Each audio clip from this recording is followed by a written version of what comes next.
From G. Mark Hardy, sent Tuesday, September 11, 2001, 11 p.m. Subject, sitrep from Ground Zero. It's been about 14 hours since the attack, and New York is settling in for an uneasy night's sleep.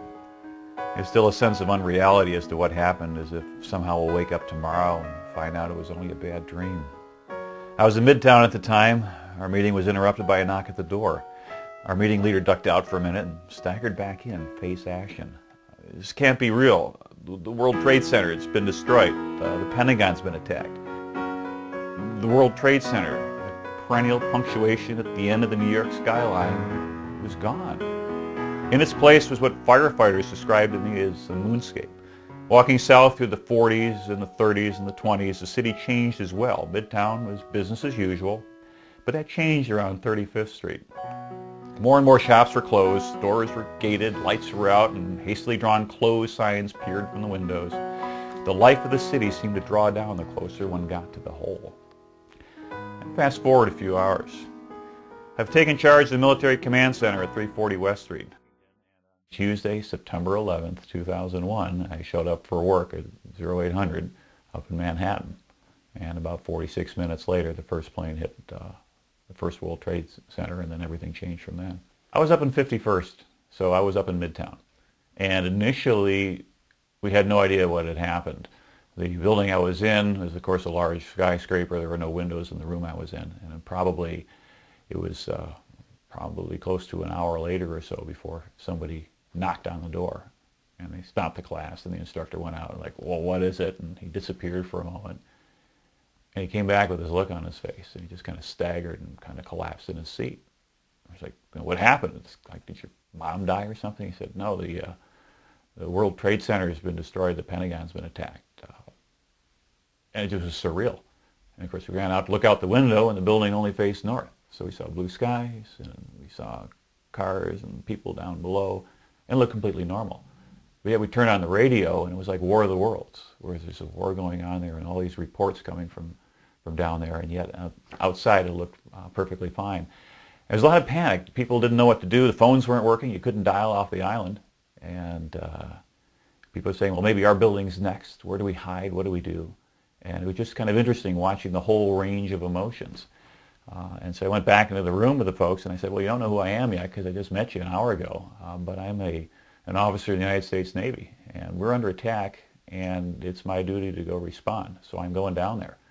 And they kind of looked at me like I was crazy, but I had already decided what the right thing to do was. Walked out and headed south. And as I headed over west to get over down to 6th Avenue, you turn the corner. And if you've ever been to New York and you're familiar with it, you look down and all the way at the end is the World Trade Center, and it was gone. It was just missing. There was nothing there but a huge column of smoke. It looked like something out of a Steven Spielberg movie. You figured it's not real. And as I'm walking south, I'm like the goldfish going the wrong way. There's 10,000 people going this way, literally. One guy going the wrong way. And the farther downtown I went, the more the scenery changed. First of all, there were fewer people, and then a couple stores were closed. Then all the shops were closed. Little hastily scrawn, handwritten notes on the windows. And by the time I get from the 30s to the 20s, it was like going to a ghost town.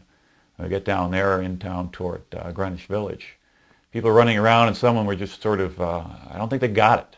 They were looking at it, posing for their photographs in front of it. Somebody going by saying, I wonder who they're going to get next, with no concept of who they were, or maybe even caring who that was. And as they got down there to the perimeter where the police had set up, there were a number of military people walking around, and I, of course, was in civilian clothes because I was there on my first day on the job for a big 5 county firm. So I asked the police officer, well, where's the military assembly? He said, over there at 340 West Street. I went in the building, and there's a number of sergeants and other folks there, and I said, well, who's in charge? And I said, well, we don't have any officers. I said, all right, I'm an officer, I'll take command. What do we got? So what we're able to do is identify people's skills and capabilities. We went down there, and at first we thought our mission would be search and rescue. Hey, that's what you train for. And we got down there with some of the initial teams, and they were doing the search, but it turned out there's no rescue. You either lived or you didn't. You survived or you died. And we found out pretty quickly that there just wasn't going to be any real heroics there. So over time that evening, as the evening wore on, My role, I saw, was mostly in trying to keep the military volunteers who kept pouring in, and they signed in and we register and we keep track of them. But they understood a military chain of command. And when I got a call from somebody down there saying, they won't let us in the site, they won't let us go ahead and go digging for survivors, my response to them was, don't go, stop, or come back. And as much as they wanted to go, they'd follow the orders and they came back. And probably the most valuable thing we had there is for the people who volunteered, is to give them a safety structure so they didn't go ahead and do dangerous things themselves. I was up for the first 40 hours. And you get to the point where you're sort of standing there, you're leaning on something so you don't have to stay erect. You keep your eyes closed because you're trying to conserve a little bit of energy to keep your brain working at full speed. I remember one of the young soldiers coming up saying, thank you, sir. It's like, for what? He says, for being here. Every time we come back here, you're a reference point. You always seem to know what's going on. You're always here. You've been calm through this whole thing. You let us keep going. I didn't realize at the time until he had said that just how important it is, particularly in a crisis situation, for somebody to be in a position that looks like they know what they're doing, who's in control, who's calm, and is not afraid to make decisions. And that meant a lot to these people. And at the time I was doing it because that was my response. That's the way I've been trained to do things.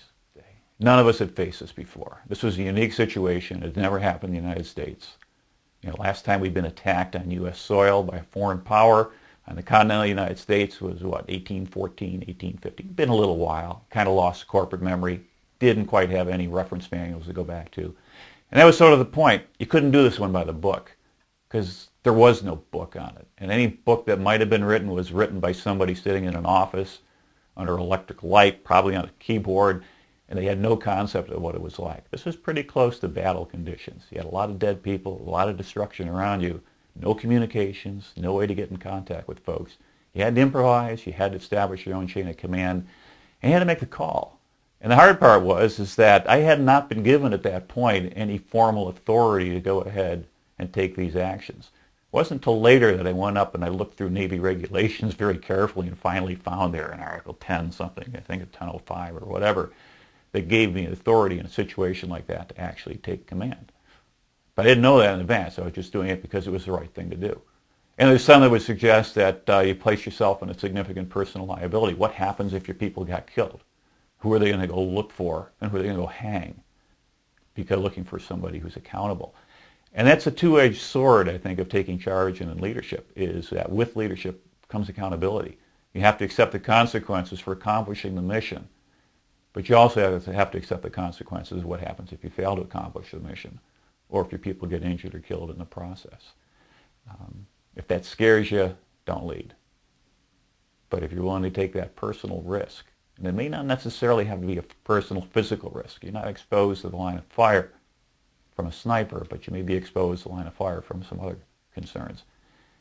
Go ahead and do the right thing, and you'll find out that fear will go away.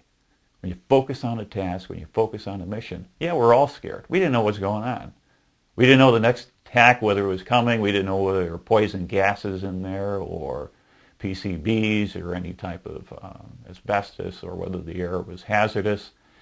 Time will tell. I'm part of a World Trade Center health registry. They're going to track us for the next 40 years and see how well we do. Initially, the first thing we tried to do was just account for people. Once we were there, we went ahead and we got in touch with the fire department and working with the emergency rescue. Initially, the concern was, are there people in there? Are they trapped? Can we get them out of there? We also worked with the police department as well. We had 3 junior ROTC kids drive down from Connecticut. Couldn't have been 16 years old. What can we do to help? Well, you can't put them in harm's way, but we go ahead and hook them up with the police department. They went and they directed traffic. So the police department then freed up these people. So what we basically did is we backfilled. We took over non-critical positions that were being done by law enforcement and by fire department and some of the rescue teams, so that those trained professionals could concentrate on doing the most under the circumstances. So, that was probably the biggest activity. The second one was then beginning on the 12th and then on the 13th was doing the body part pickup. There was a lot of pieces of human remains that were out there that just couldn't be left out. And again, these folks, because they were in uniform, were accepted as part of the team. Nobody was saying, why were you here? why are you doing this? It was considered that, hey, we're all part of this on the same end. Again, when it was formally established, we eventually got the chain of command in place. They did the right thing, which is to go ahead and say, okay, all the volunteers, time to leave. We have the paid professionals to come in here. So it's important for people to know when to back out and when to go home.